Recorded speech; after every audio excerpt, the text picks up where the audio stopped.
বলিউড তারকা দীপিকা পাড়ুকোন ও ক্যাটরিনা কাইফের মধ্যে বন্ধুত্বের চেয়েও চোরা প্রতিদ্বন্দ্বিতার কথাই বেশি শোনা যায়। ব্যক্তিজীবনেও একজনের প্রাক্তনের সঙ্গে সম্পর্কে ছিলেন অন্যজন। করোনা পরিস্থিতির মধ্যে দুজনের প্রতিদ্বন্দ্বিতার বিষয়টি আবার সামনে এলো। সোশ্যাল মিডিয়ায় ভাইরাল হওয়া ক্যাটরিনার একটি ভিডিও নিয়ে তার বিরুদ্ধে চুরির অভিযোগ তুলেছেন দীপিকা।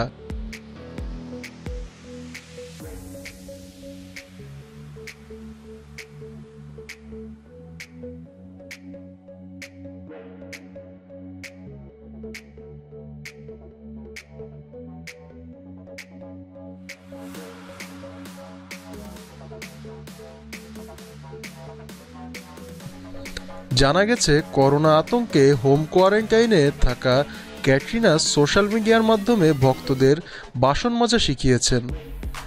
ক্যাটের পোস্ট করা ভিডিওটি ভাইরালও হয়েছে। ক্যাটের ভিডিওটি নিজের সোশ্যাল মিডিয়ায় পোস্ট করে দীপিকা লিখেছেন, আমি দুঃখ প্রকাশ করছি, সেশন 1-এর এপিসোড 5টা দেখাতে পারবো না, কারণ ক্যাটরিনা আমার এই আইডিয়া চুরি করে নিয়েছে। তবে কনসেপ্ট চুরির মধ্য দিয়ে মনের মানুষ চুরিও কি প্রচ্ছন্ন ইঙ্গিত দিলেন দীপিকা? দীপিকার এই পোস্ট থেকে স্পষ্ট, ক্যাটের মতো বাসন মাজার টিউটোরিয়াল শেয়ার করার পরিকল্পনা তারও ছিল। তবে দীপিকার আগেই বাজি মেরেছেন ক্যাট। সেলিব্রিটিদের সকল খবরাখবর পেতে আমাদের চ্যানেলটি সাবস্ক্রাইব করে আমাদের সাথেই থাকুন। ধন্যবাদ।